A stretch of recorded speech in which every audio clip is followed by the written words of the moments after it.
Good afternoon, everybody. I'm Alexis Lewis. I'm happy to be here. I'm happy all of you are here. I just found out this morning I'm supposed to do this, so I wrote it down, so I'm going to read from it.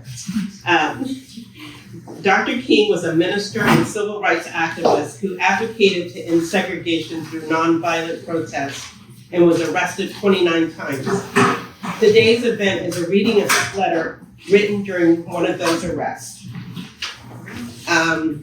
Our host church is Trinity. We're happy to be here. Thank you for hosting us. I'd like to call Reverend Carol up to make a few remarks.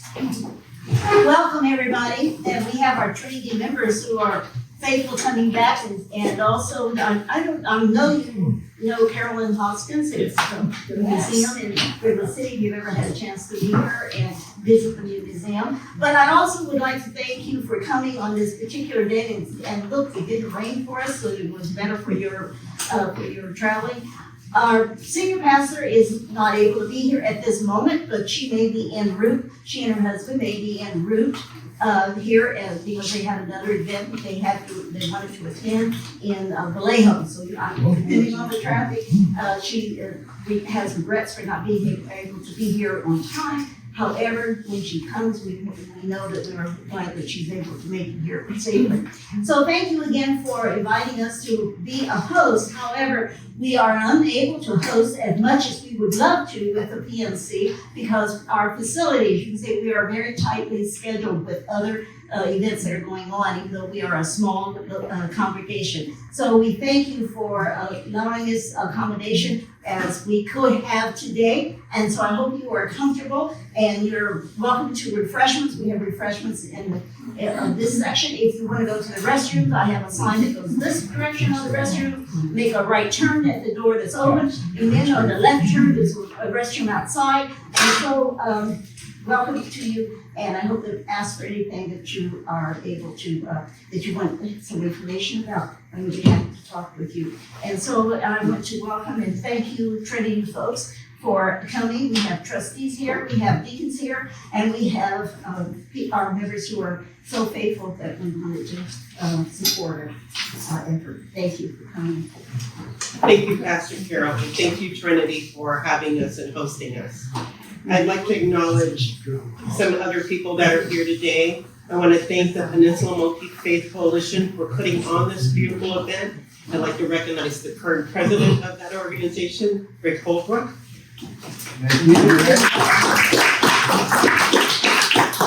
I'd also like to acknowledge the clergy that is here today, Reverend Jim Matowski, Pastor Susan Strauss, and my Reverend Michael Cronin. I want to thank the members of the San Mateo NAACP that are here today. And if I miss anybody, I'm sorry. I just knew that two were coming. I knew that Catherine Haysberg and Marie Davis were coming. So thank you for being here. We appreciate that. I'd like to acknowledge Carolyn Hoskins, the Executive Director of the Dominique Hoskins Black History Museum and Learning Center in Redwood City. Thank you for being here. And I want to acknowledge and thank Diamond Farner and Brent Ganetta for all of the wonderful work they've done in organizing this event. You're so greatly appreciated. It's a lot of work, and thank you so much.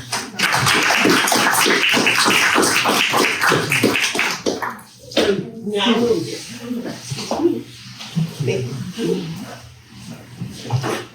Now we'll get started with the program, and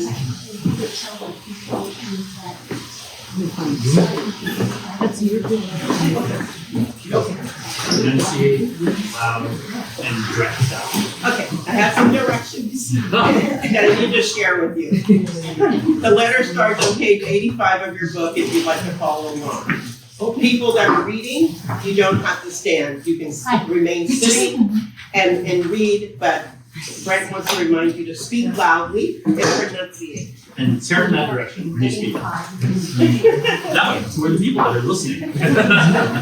Toward our audience. So we're going to get started, and I'm going to turn it over to our Master of Ceremonies, the Reverend Jim Metelsky. So thank you again for making this happen together collectively. The Birmingham letter is something that is best experienced collectively, I think. And here we are, 61 years later, we're reading it together. And I'm hoping that we can, this reading itself is a prayer in a sense that we're all offering together. So I'm just going to tell you a little bit about the letter, where it came from and how it got here. 1963 in Birmingham, Alabama. There are 320,000 people living there, 40% black, 60% white, and only a very few, less than 1,000 black people are registered to vote there. The schools are still segregated. The stores are all segregated. This is 10 years after Brown versus Board of Education. Martin Luther King has been invited there by some of the local leaders of the Southern Christian Leadership Conference to help them do something that they haven't been able to do before. The Alabama courts have already outlawed the NAACP. It's an illegal organization. How many NAACP members are here today? Yeah, and the rest of you, I hope you'll join. So the courts have already decreed that they can't organize. And several, there's been a new mayor elected. Both mayoral candidates were segregationists. One was the more infamous Bull Connor, the sheriff. And the other was just more liberal, but not really pro-integration. And Martin Luther King had just experienced, just before he came, this disappointing experience of his son. They'd applied to have him go to the Episcopalian private school in Atlanta called the Lovett School. And the school had just written him a letter saying, it's really not the right time. And that school remained segregated for several more years. And they were liberal. That's how they were seen, that's how they saw themselves. Progressive might be the word we would use today. So he's just had this personally discouraging experience. He gets there and he's slapped with a court injunction that says he is not allowed to do economic boycott organizing or any public protest. Now, he's never gotten that injunction before, and he's never violated a court injunction before. He's been arrested, but not for violating a court order. And he has to decide whether or not he'll comply with the court order. If he complies with it, then he can appeal it. And that would have far-reaching and positive consequences for the movement. If he violates it, he loses the right to appeal, and he can be arrested for contempt of court. And that means he can be arrested or detained indefinitely if he's found guilty of contempt of court. So it's a big moment. And here's how he describes it in his own reflections. Should I march or not? And he talks about being in a room with several other leaders, Andrew Young among them. Through the open window, we heard singing coming from the nearby 16th Street Baptist Church, where the SCLC staff members were training volunteers who would soon be marching and facing arrest. Then he went into a private room to pray. He says, I think I was standing also at the center of all my life, and what it had brought me to be. I thought of the Birmingham Negro community waiting, he wrote. And then my mind leaped beyond, past the city jail, past city lines and state lines, and I thought of 20 million black people who dreamed that someday they might be able to cross the Red Sea of injustice and find their way into the promised land of integration and freedom. There was no more room for doubt. And so he comes out of the room. He got in wearing one of his suits, trademark suits. He came out wearing blue jeans and a gray work shirt, which was the same clothing style that was worn by anyone who picked cotton, including his own father and grandfather. So he made a deliberate change of self-presentation. And then he and Ralph Abernathy walked out, and as they were approaching City Hall, the police came up, swarmed around them. He was forced to kneel, and they arrested him. They put him bodily by grabbing him by the seat of the pants and throwing him into the paddy wagon. And then he was gone for a week in solitary confinement. And his last words before he went into the paddy wagon were, "Keep the movement going," he said. So in jail, and if you've been to Birmingham, if you've seen this, the jail cell itself is tiny. There's a tiny window way up at the top. There's no other light. And one of the jailers who felt sorry for him passed him newspapers and also a pencil. And in the newspaper was this full-page ad that's in the beginning of our reading today. And I'll read it shortly. It's from the 8 liberal clergymen, white clergymen, Jewish, Catholic, Protestant, in Birmingham. And you'll hear what they have to say to him. And these are the progressives. And so he has nothing to do. He reads that newspaper ad and he writes a response. He starts writing it in between the newspaper lines, also uses toilet paper, also uses sandwich wrappers. That day, the only food he got was sandwiches that were wrapped, and so he used the sandwich wrappings. When he was given access to his lawyer said, and he gave them these papers to the lawyer, and the lawyer said, what am I supposed to do with this? And he said, get them out, give them to our secretary, and she'll know what to do with them. So he describes the lawyer, Clarence Jones, who lives here in the area now, said, I didn't know what to do. I just smuggled these weird pieces of paper under my clothing out. And the secretary pieced them together and made the order of it and typed it. And they went back and forth every day doing this. And the final result was this letter from the Birmingham jail, which was specific in its response to these clergy, but really has lived on since. And many people use it in secular contexts. People who are working for liberation movements derive inspiration from it. Christians use it as a religious text. In my church, we have copies in the pew. We've been reading through it one paragraph at a time. And there was a group of clergymen in 1968 when after Martin Luther King was assassinated, who said it should be added to the Bible, to the epistle section. Because just like Paul wrote letters in the Christian New Testament from jail, they said Martin Luther King's letter. So just so you can see, this is my Bible. And this is my Martin Luther King letter. It goes in the Bible. I keep it there. And I try to read it every year because it speaks still. Every time you read it, it will talk about something else, or you'll pick up on something else. His themes were integration, the injustice of police brutality, voter rights, and the toxic nature of white supremacy and white Christianity when it doesn't take a stand for justice and for racial justice. It still speaks. So I'm hoping that this can be our way of praying together for racial justice today, here now, San Mateo County.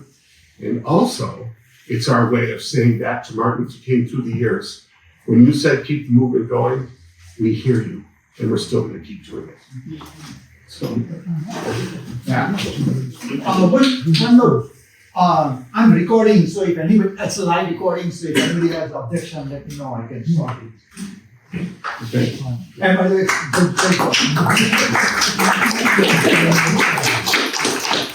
So I'll read the newspaper ad that was in on Palm Sunday in 1963. For my non-Christian friends, the dates of Easter move around for us.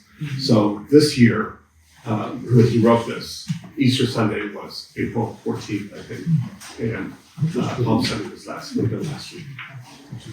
We clergymen are among those in January who issued an appeal for law and order and common sense in dealing with problems in Alabama. We expressed understanding that honest conviction in racial matters could properly be pursued in the courts, but urged that decisions of those courts should in the meantime be peacefully obeyed. Since that time, there has been some evidence of increased forbearance and a willingness to face facts. Responsible citizens have undertaken to work on various problems which cause racial friction and unrest in Birmingham. Recent public events have given indications that we all have opportunity for a new, constructive, and realistic approach to racial problems. However, we are now confronted by a series of demonstrations by some of our Negro citizens, directed and led in part by outsiders. We recognize the natural impatience of people who feel that their hopes are slow in being realized, but we are convinced that these demonstrations are unwise and untimely. We agree rather with certain local Negro leadership, which has called for honest and open negotiation of racial issues in our area. And we believe this kind of facing issues can best be accomplished by citizens of our own metropolitan area, white and Negro, meeting with their knowledge and experience of the local situation. All of us need to face the responsibility and find proper channels for its accomplishment. Just as we formally pointed out that hatred and violence have no sanction in our religious and political traditions, we also point out that such actions as incite to hatred and violence, however technically peaceful those actions may be, have not contributed to the resolution of our local problems. We do not believe that these days of new hope are days when extreme measures are justified in Birmingham. We commend the community as a whole and the local news media, and we also commend law enforcement officials in particular on the calm manner in which these demonstrations have been handled. We urge the public to continue to show restraint should the demonstrations continue, and the law enforcement officials to remain calm to continue to protect our city from violence. We further strongly urge our own Negro community to withdraw support from these demonstrations and to unite locally in working peacefully for a better Birmingham. When rights are consistently denied, a cause should be pressed in the courts and in negotiations among local leaders, and not in the streets. We appeal to both our white and Negro citizenry to observe the principles of law and order and common sense. So this was the letter. This was the ad that Martin Luther King's attorney, Clarence Jones, said it's all King could talk about once he was in prison. He wanted to respond.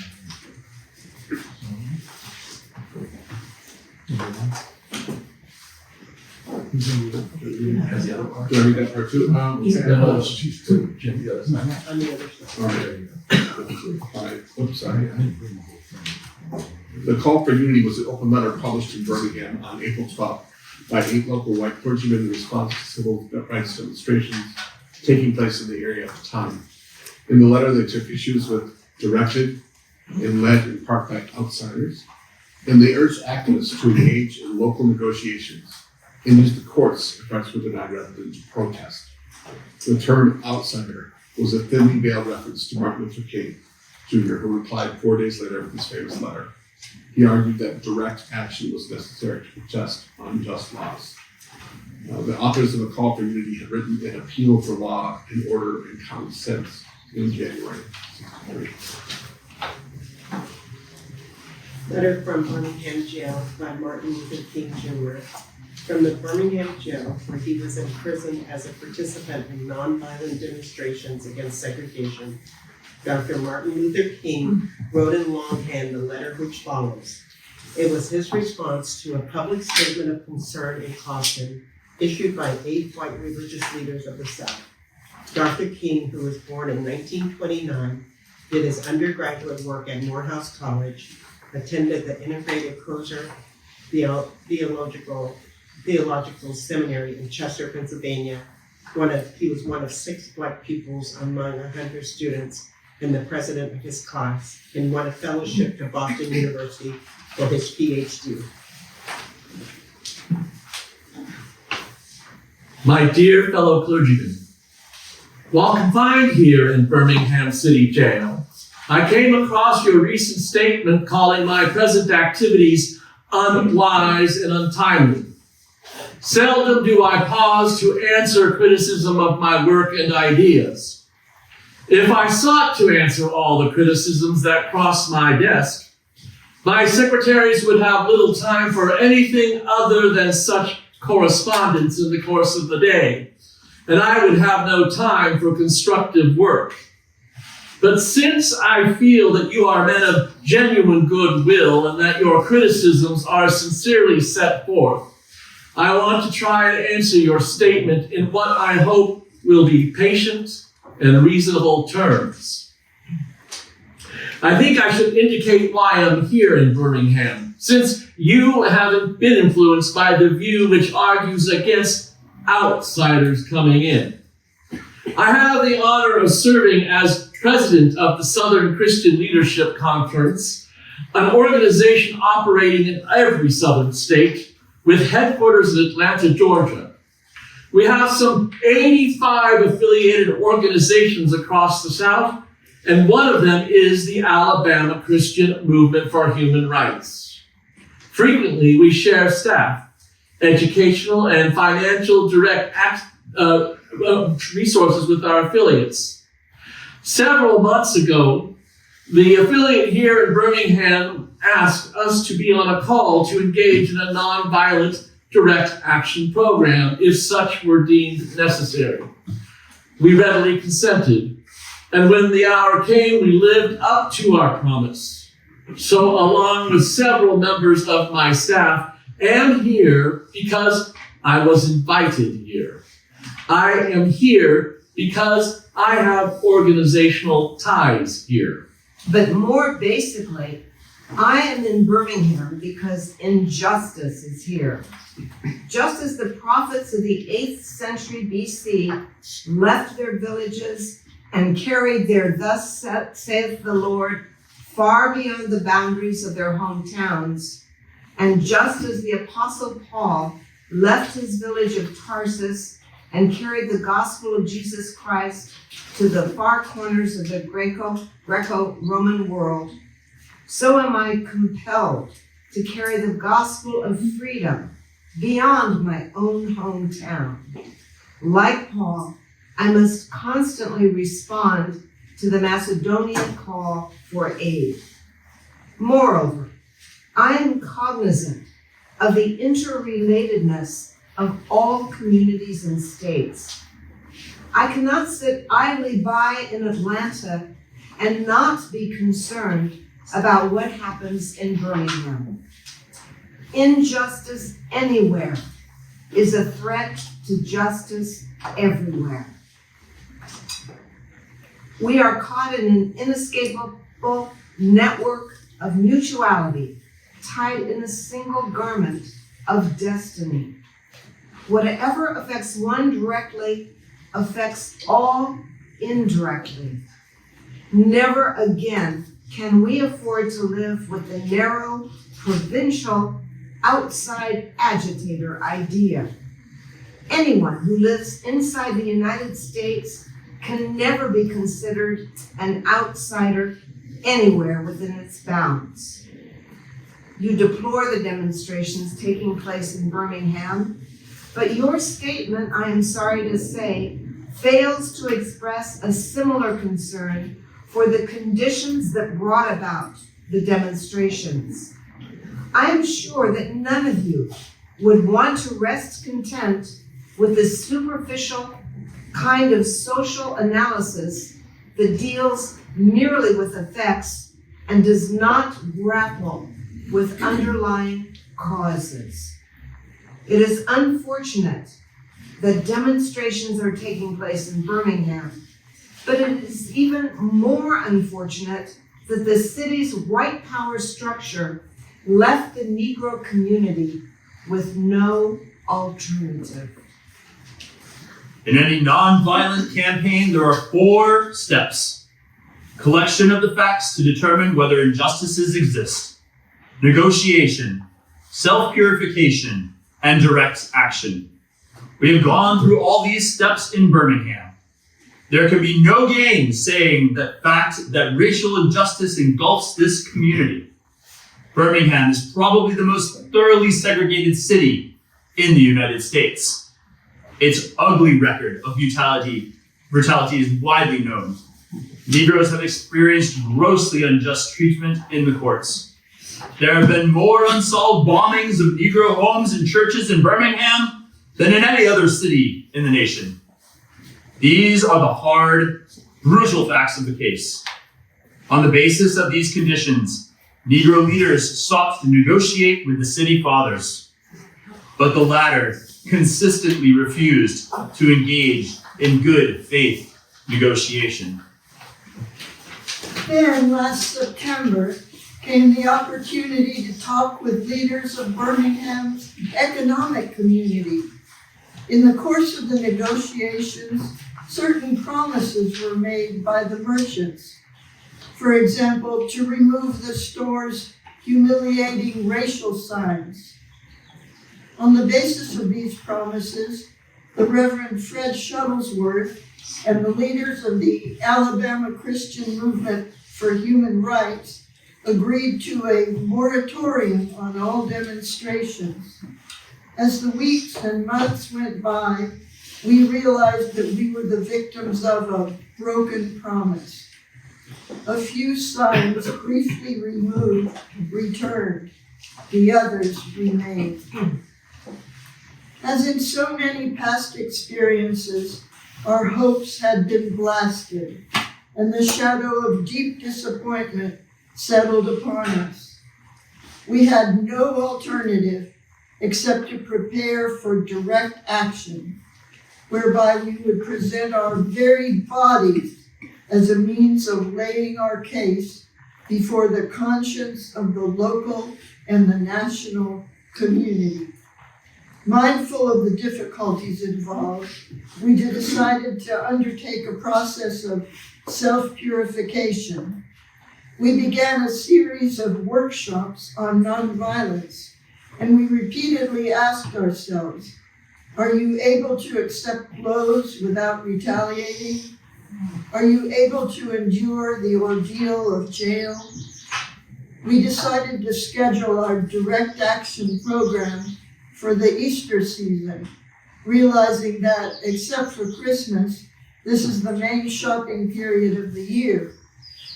Knowing that a strong economic withdrawal program would be the byproduct of direct action, we felt that this would be the best time to bring pressure to bear on the merchants for the needed change. Then it occurred to us that Birmingham's mayoralty election was coming up in March, and we speedily decided to postpone action until after Election Day. When we discovered that the Commissioner of Public Safety, Eugene Bull Connor, had piled up enough votes to be in the runoff, we decided again to postpone the action until the day after the runoff so that the demonstrations could not be used to cloud the issues. Like many others, we waited to see Mr. Connor defeated, and to this end, we endured postponement after postponement. Having aided in this community need, we felt that our direct action program could be delayed no longer. You may well ask, why direct action? Why sit-ins, marches, and so forth? Isn't negotiation a better path? You are quite right in calling for negotiations. Indeed, this is the very purpose of direct action. Nonviolent direct action seeks to create such a crisis and foster such a tension that a community which has constantly refused to negotiate is forced to confront the issue.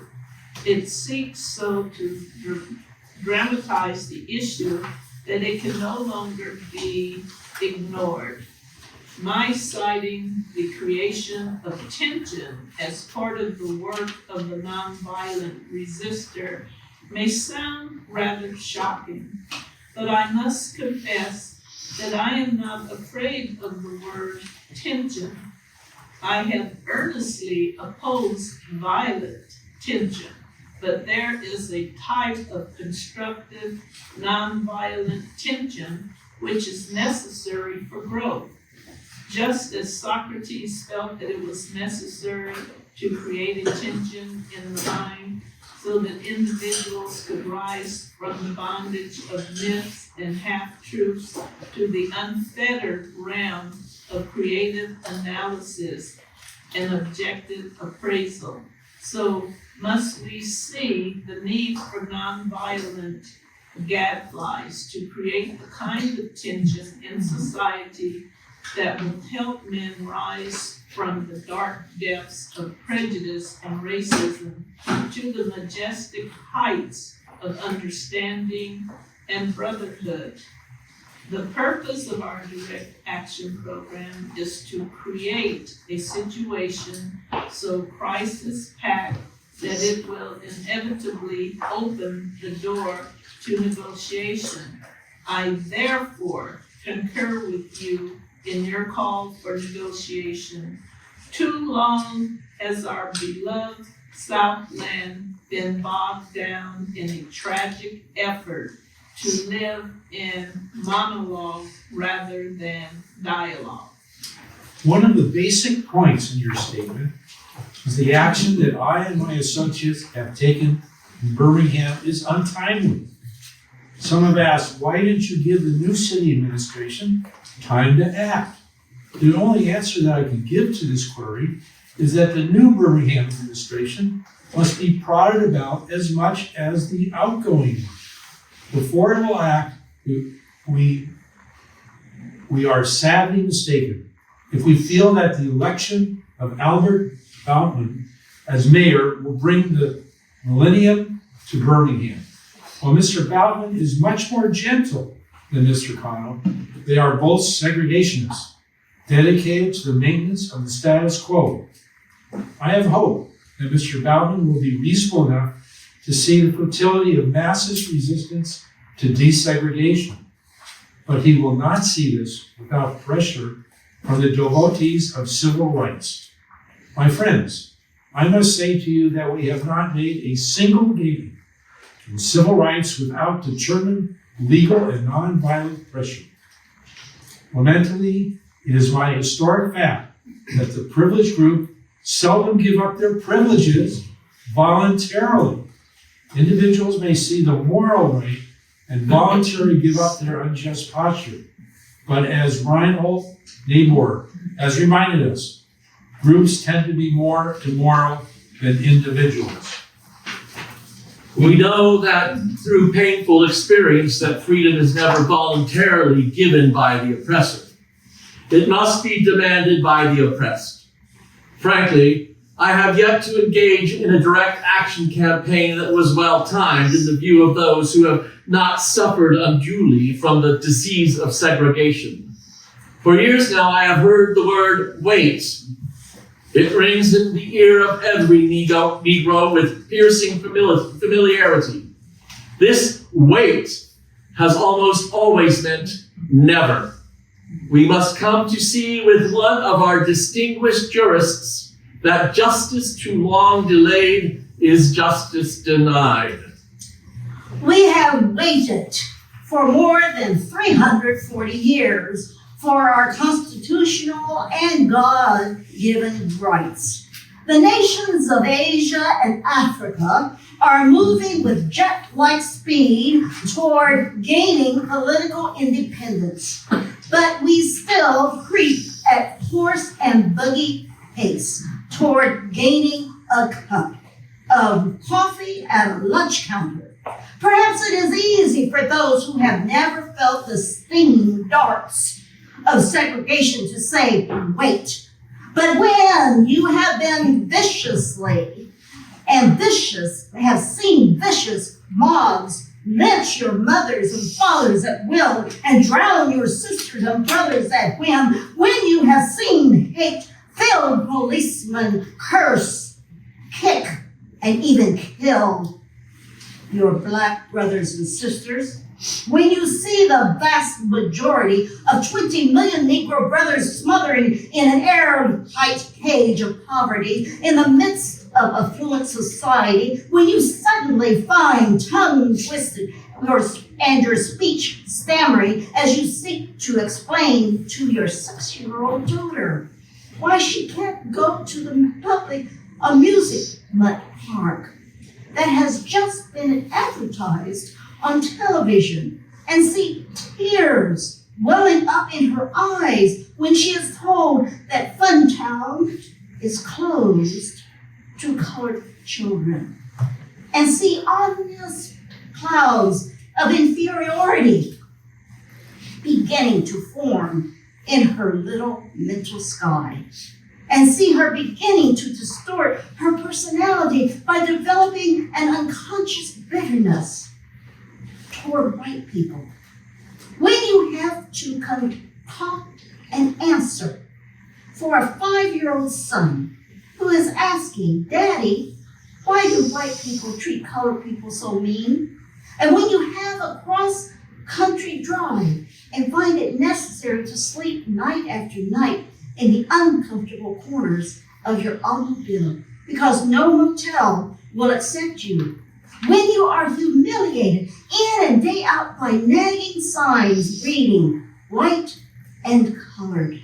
When your first name becomes N or your middle name becomes boy. Oh, however old you are and how your last name becomes John, and your wife and mother are never given the respected title Mrs., when you are harried by day and haunted by night by the fact that you are a Negro living constantly at tiptoe stance, never quite knowing what to expect next, and you are plagued with inner fears and outer resentments, when you are forever fighting a degenerating sense of nobodiness, then you will understand why we find it difficult to wait. There comes a time when the cup of endurance runs over and men are no longer willing to be plunged into the abyss of despair. I hope, sirs, you can understand our legitimate and unavoidable impatience. You express a great deal of anxiety over our willingness to break laws. This is certainly a legitimate concern since we so diligently urge people to obey the Supreme Court's decision of 1954 outlawing this segregation in the public schools. Oh, at first glance, it may seem rather paradoxical for us consciously to break laws. One may well ask, how can you advocate breaking some laws and obeying others? The answer lies in the fact that there are two types of laws, just and unjust. I would be the first to advocate obeying just laws. One has not only a legal but a moral responsibility to obey just laws. Conversely, one has a moral responsibility to disobey unjust laws. I would agree with St. Augustine that an unjust law is no law at all. Now, what is the difference between the two? How does one determine whether a law is just or unjust? A just law is a man-made code that squares with the moral law or the law of God. An unjust law is a code that is out of harmony with the moral law. To put it in the terms of St. Thomas Aquinas, an unjust law is a human law that is not rooted in eternal law and natural law. Any law that uplifts human personality is just. Any law that degrades human personality is unjust. All segregation statutes are unjust because segregation distorts the soul and damages the personality. It gives the segregator a false sense of superiority and the segregated a false sense of inferiority. Segregation, to use the terminology of the Jewish philosopher Martin Buber, substitutes an I-it relationship for an I-thou relationship and ends up relegating persons to the status of things. Hence, segregation is not only politically, economically, and socially unsound, it is morally wrong and sinful. Paul Tillich has said that sin is separation. Is not segregation an existential expression of man's tragic separation, his awful estrangement, his terrible sinfulness? Thus it is that I can urge men to obey the 1954 decision of the Supreme Court, for it is morally right. I can urge them to disobey segregation ordinances, for they are morally wrong. Let us consider a more concrete example of just and unjust laws. An unjust law is a code that a numerical or power majority group compels a minority group to obey, but does not make binding on itself. This is difference made legal. By the same token, a just law is a code that a majority compels a minority to follow, and that it is willing to follow itself. That is sameness made legal. Let me give another example. A law is unjust if it is inflicted on a minority that, as a result of being denied the right to vote, had no part in enacting or devising the law. Who can say that the legislature of Alabama, which set up the state's segregation laws, was democratically elected?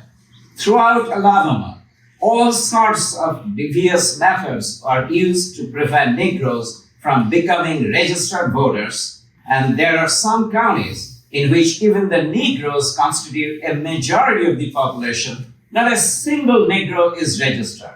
Can any law enacted under such circumstances be considered democratically structured? Sometimes a law is just on its face and unjust in its application. For instance, I have been arrested on a charge of parading without a permit. Now, there is nothing wrong in having an ordinance which requires a permit for a permit, but such an ordinance becomes unjust when it is used to maintain segregation and to deny citizens the First Amendment privilege of peaceful assembly and protest. I hope you're able to see the distinction I'm trying to point out. In no sense do I advocate evading or defying the law, as would the rabid segregationists. That would lead to anarchy. One who breaks an unjust law must do so openly, lovingly, and with a willingness to accept the penalty. I submit that an individual who breaks a law that conscience tells him is unjust and who willingly accepts the penalty of imprisonment in order to arouse the conscience of the community over its injustice is in reality expressing the highest respect for law. Of course, there's nothing new about this kind of civil disobedience. It was evidenced sublimely in the refusal of Shadrach, Meshach, and Abednego to obey the laws of Nebuchadnezzar on the ground that a higher moral law was at stake. It was practiced superbly by the early Christians, who were willing to face hungry lions and the excruciating pain of chopping blocks, rather than submit to certain unjust laws of the Roman Empire. To a degree, academic freedom is a reality today because Socrates practiced civil disobedience. In our own nation, the Boston Tea Party represented a massive act of civil disobedience. We should never forget that everything Adolf Hitler did in Germany was legal, and everything the Hungarian freedom fighters did in Hungary was illegal. It was illegal to aid and comfort a Jew in Hitler's Germany. Even so, I'm sure that had I lived in Germany at that time, I would have aided and comforted my Jewish brothers. If today I lived in a communist country where certain principles dear to the Christian faith are suppressed, I would openly advocate disobeying that country's anti-religious laws. I must make two honest confessions to you, my Christian and Jewish brothers. First, I must confess that over the past few years, I've been gravely disappointed with the white moderate. I've almost reached the regrettable conclusion that the Negro's great stumbling block is in his stride toward freedom is not the white citizen's counselor or the Ku Klux Klanner, but the white moderate, who is more devoted to order than to justice, who prefers a negative peace, which is the absence of tension, to a positive peace, which is the presence of justice, who constantly says, I agree with you in the goal you seek, but I cannot agree with your methods or your direct action, who paternalistically believes he can set the timetable for another man's freedom, who lives in a mythical concept of time, who constantly advises the Negro to wait for a more convenient season.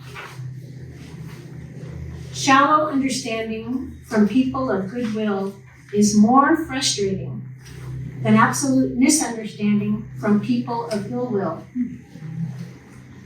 Lukewarm acceptance is much more bewildering than outright rejection.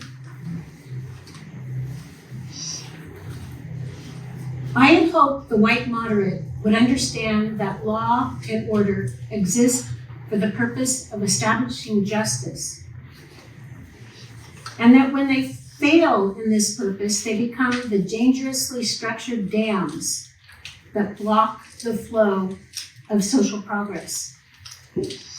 I had hoped that the white moderate would understand that the present tension in the South is a necessary phase in the transition from an obnoxious, negative peace in which the Negro passively accepted his unjust plight to a substantive and positive peace in which all men will respect the dignity and worth of human personality.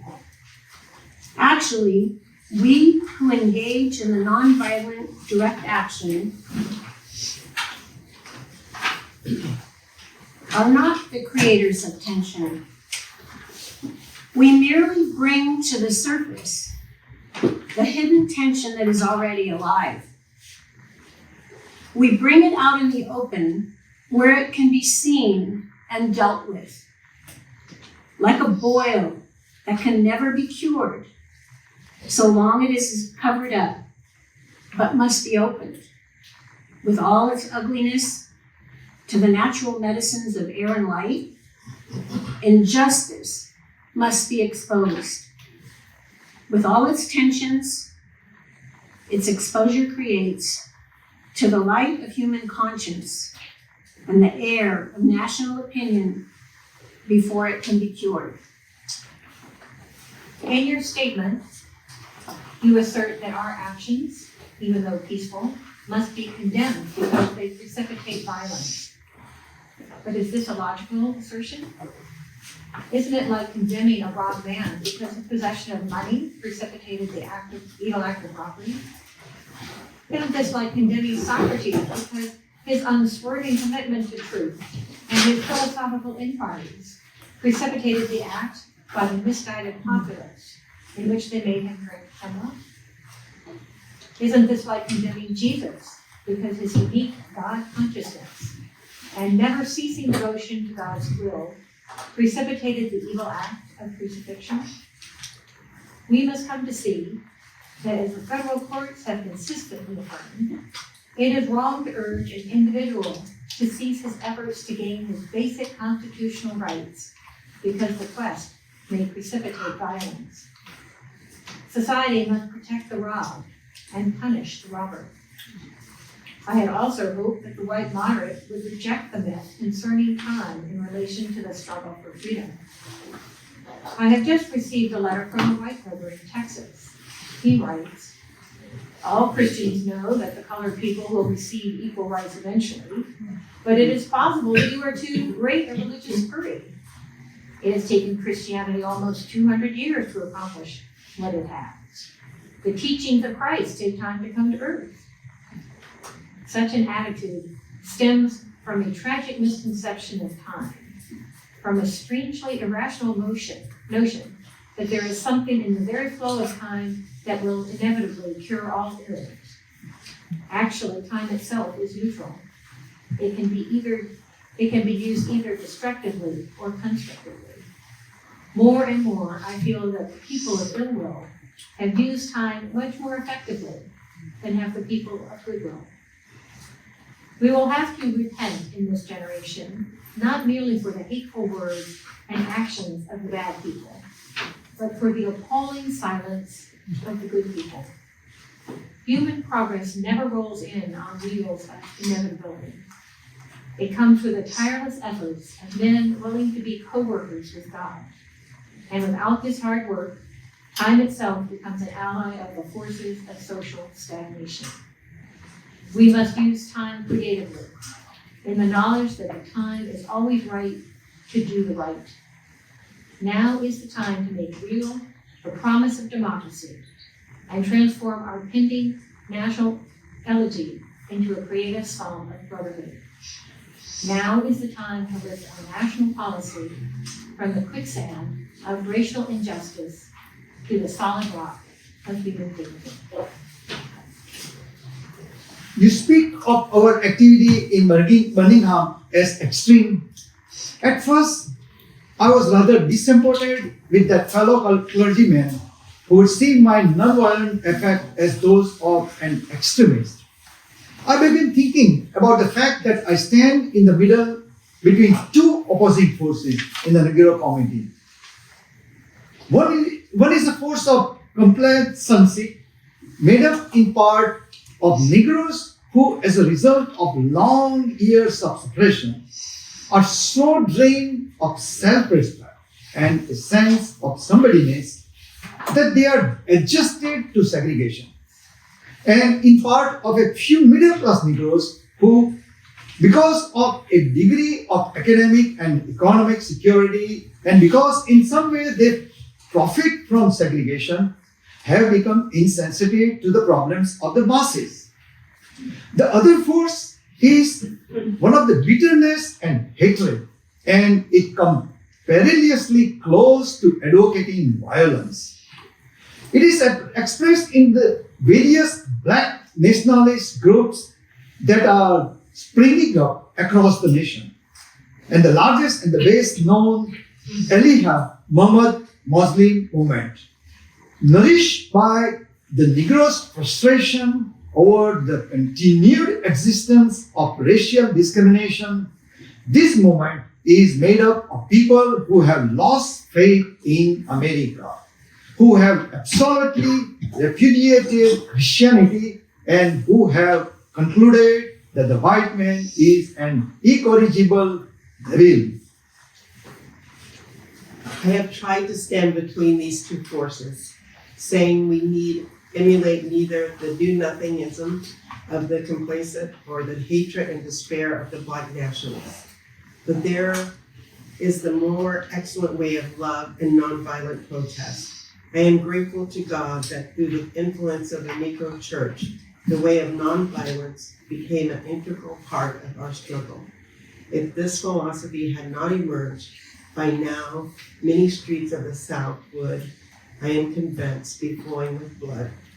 And I am further convinced that if our white brothers dismiss as rebel rousers and outside agitators those of us who employ nonviolence direct action, and if they refuse to support our nonviolent efforts, millions of Negroes will, out of frustration and despair, seek solace and security in black nationalist ideologies, a development that would be inevitably lead to a frightening racial nightmare.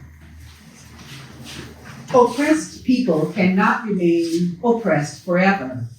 The yearning for freedom eventually manifests itself. And that is what has happened to the American Negro. Something within has reminded him of his birthright of freedom, and something without has reminded him that it can be gained.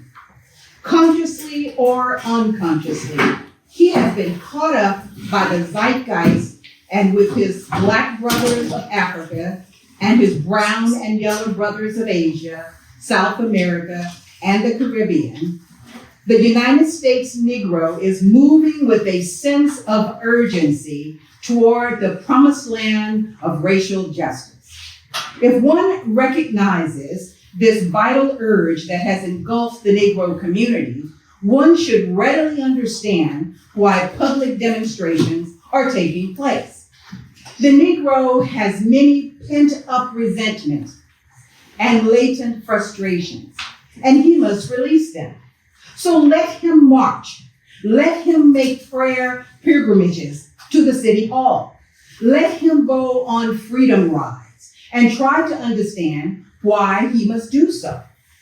If his repressed emotions are not released in nonviolent ways, they will seek expression through violence. This is not a threat, but a fact of history. So I have not said to my people, get rid of your discontent. Rather, I have tried to say that this is normal and healthy discontent can be channeled into the creative outlet of nonviolent direct action. And now this approach is being termed extremist. But though I was initially disappointed at being categorized as an extremist, as I continued to think about the matter, I gradually gained a measure of satisfaction from the label. Was not Jesus an extremist for love? Love your enemies, bless them that curse you, do good to them that hate you, and pray for them which despitefully use you and persecute you. Was not Amos an extremist for justice? Let justice roll down like waters and righteousness like an ever-flowing stream. Was not Paul an extremist for the Christian gospel? I bear in my body the marks of the Lord Jesus. Was not Martin Luther an extremist? Here I stand. I cannot do otherwise, so help me God. And John Bunyan, I will stay in jail to the end of my days before I make a butchery of my conscience. And Abraham Lincoln, this nation cannot survive half slave and half free. And Thomas Jefferson, we hold these truths to be self-evident, that all men are created equal.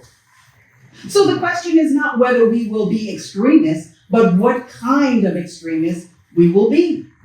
Will we be extremists for hate or for love?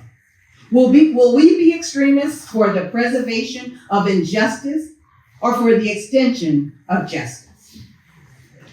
In that dramatic scene on Calvary's Hill, 3 men were crucified.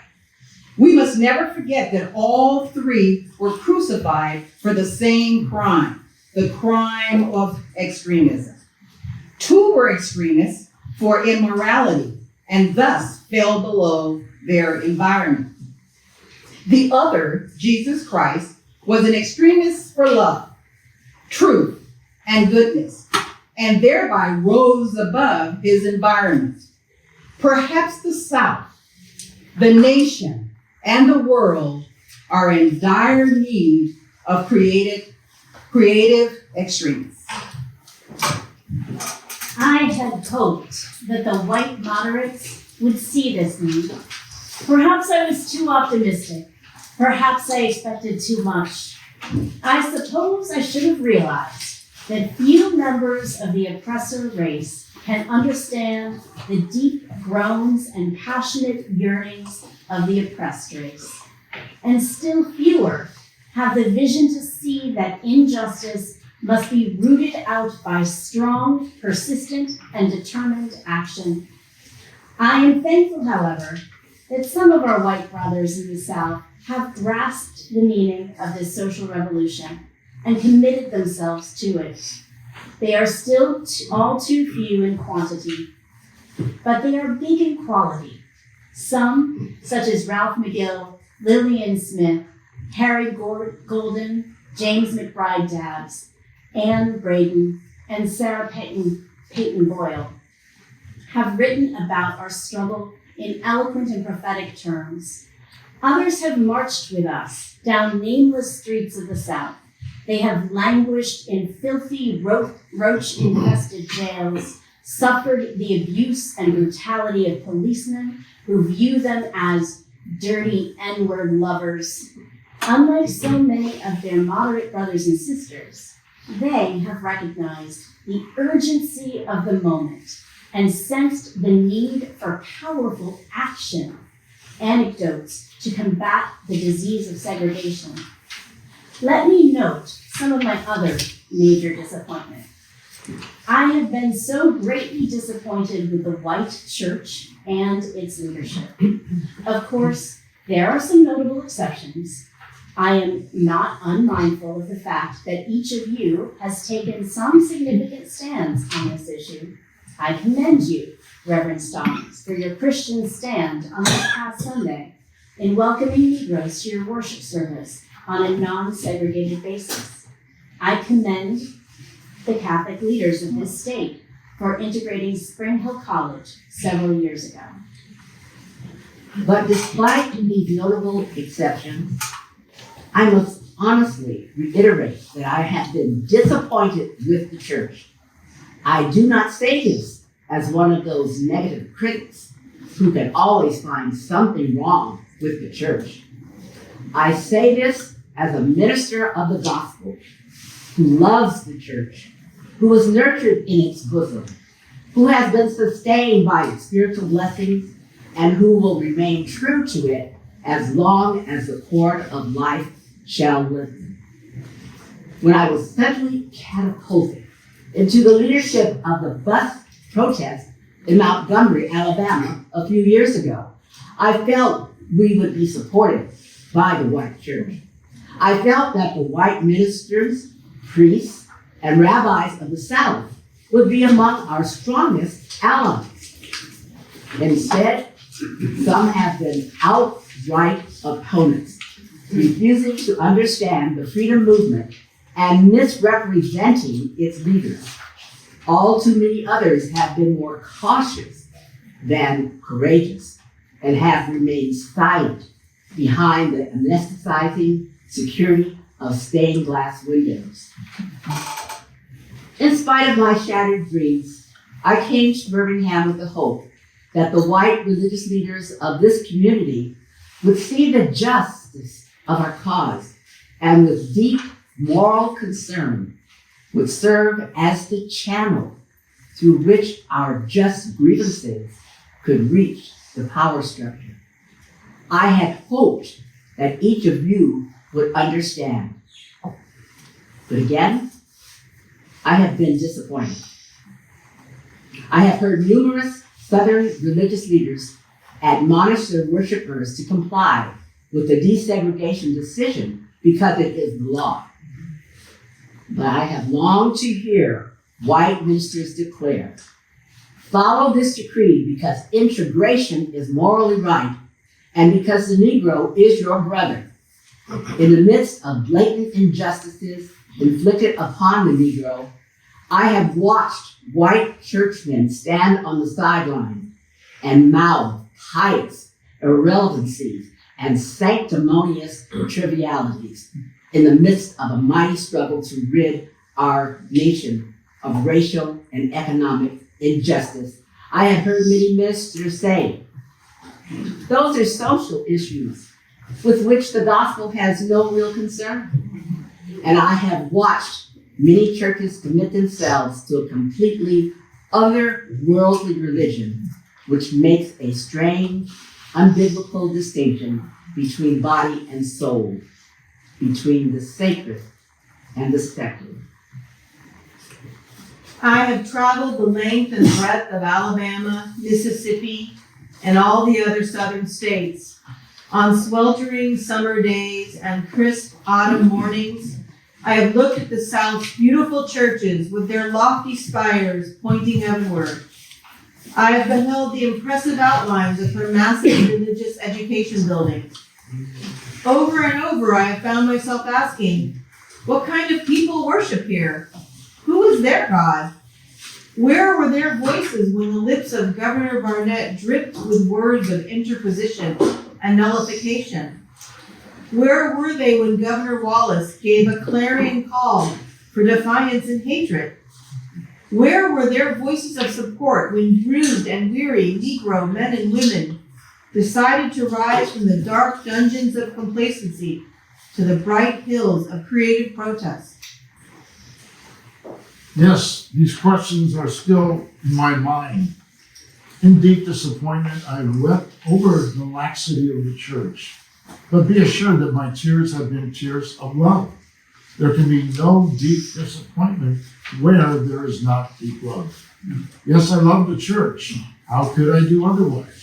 I am in the rather unique position of being the son, the grandson, and the great-grandson of preachers.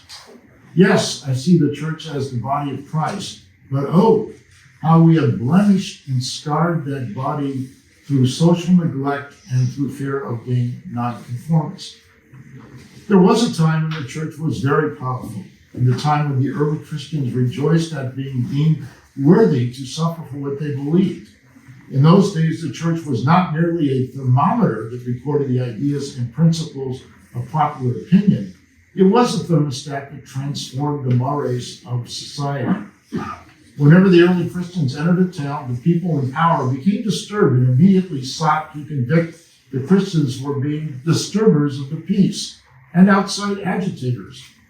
But the Christians pressed on in the conviction that they were a colony of heaven, called to obey God rather than man.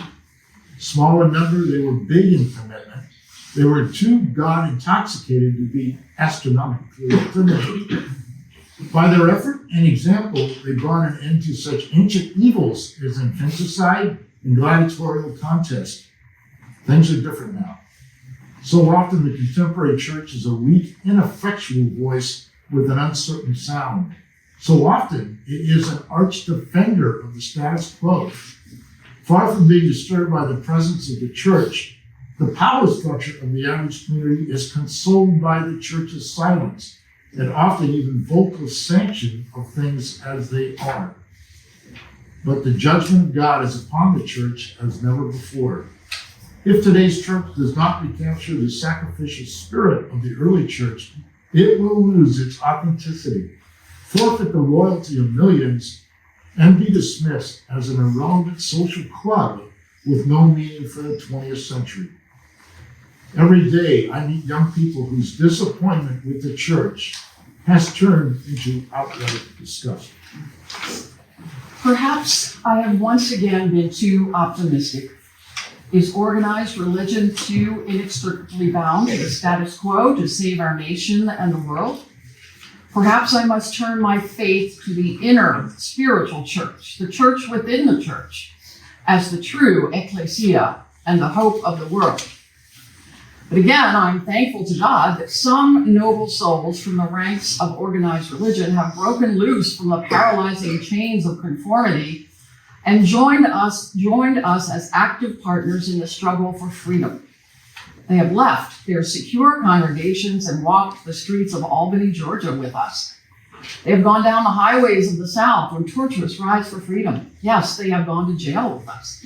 Some have been dismissed from their churches, have lost the support of their bishops and fellow ministers. But they have acted in the faith that right defeated is stronger than evil triumphant. Their witness has been the spiritual salt that has preserved the true meaning of the gospel in these troubled times. They have carved a tunnel of hope through the dark mountain of disappointment. I hope the church as a whole will meet the challenge of this decisive hour. But even if the church does not come to the aid of justice, I have no despair about the future. I have no fear about the outcome of our struggle in Birmingham, even if our motives are at present misunderstood. We will reach the goal of freedom in Birmingham and all over the nation, because the goal of America is freedom. Abused and scorned though we may be, our destiny is tied up with America's destiny. Before the Pilgrims landed at Plymouth, we were here. Before the pen of Jefferson etched the majestic words of the Declaration of Independence across the pages of history, we were here. For more than 2 centuries, our forebears labored in this country without wages. They made cotton king.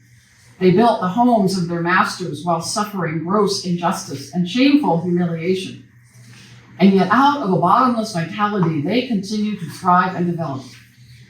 If the inexpressible cruelties of slavery could not stop us, the opposition we now face will surely fail. We will win our freedom because the sacred heritage of our nation and the eternal will of God are embodied in our echoing demands.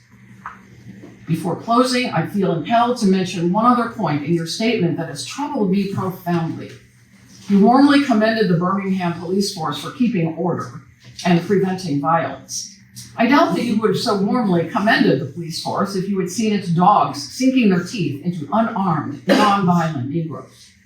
I doubt that you would so quickly commend the policemen if you were to observe their ugly and inhumane treatment of Negroes here in the city jail.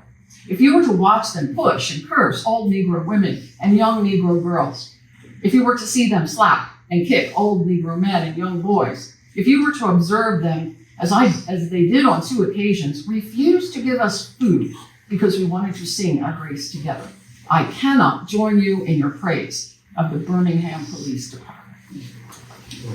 It is true that the police have exercised a degree of discipline in handling the demonstrators. In this sense, they have conducted themselves rather non-violently in public. But for what purpose? To preserve the evil of system of segregation? Over the past few years, I have constantly preached that nonviolence demands that the means we use must be as pure as the ends we seek. I have tried to make clear that it is wrong to use immoral means to attain moral ends. But now I must affirm that it is just as wrong, or perhaps even more so, to use moral means to preserve immoral ends. Perhaps Mr. Connor and his policemen have been rather non-violent in public, as was Chief Pritchett in Albany, Georgia. But they have used the moral means of non-violence to maintain the immoral end of racial injustice. As T.S. Eliot has said, the last temptation is the greatest treason, to do the right deed for the wrong reason. I wish you had commended the Negro sit-inners and demonstrators of Birmingham for their sublime courage, their willingness to suffer, and their amazing discipline in the midst of great provocation. One day the South will recognize its real heroes. They will be the James Merediths, with a noble sense of purpose that enables them to face jeering and hostile mobs, and with the agonizing loneliness that characterizes the life of the pioneer. They will be old, oppressed, battered Negro women, symbolized in a 72-year-old woman in Montgomery, Alabama, who rose up with a sense of dignity and with her people decided not to ride segregated buses, and who responded with ungrammatical profundity to one who inquired about her weariness. My feet is tired, but my soul is at rest. They will be the young high school and college students, the young ministers of the gospel, and a host of their elders, courageously and non-violently sitting in at lunch counters and willingly going to jail for conscience sake. One day the South will know that when these disinherited children of God sat down at lunch counters, they were in reality standing up for what is best in the American dream and for the most sacred values in our Judeo-Christian heritage, thereby bringing our nation back to those great wells of democracy which were dug deep by the Founding Fathers in their formulation of the Constitution and the Declaration of Independence. Never before have I written so long a letter. I'm afraid it is much too long to take your precious time. I can assure you that it would have been much shorter if I had been writing from a comfortable desk. But what else can one do when he is alone in a Maryland jail cell, other than write long letters, think long thoughts, and pray long prayers? If I have said anything in this letter that overstates the truth, and indicates an unreasonable impatience, I beg you to forgive me. If I have said anything that understates the truth and indicates my having a patience that allows me to settle for anything less than brotherhood, I beg God to forgive me. I hope this letter finds you strong in the faith. I also hope that circumstances will soon make it possible for me to meet each of you, not as integrationists or a civil rights leader, but as a fellow clergyman and a Christian brother.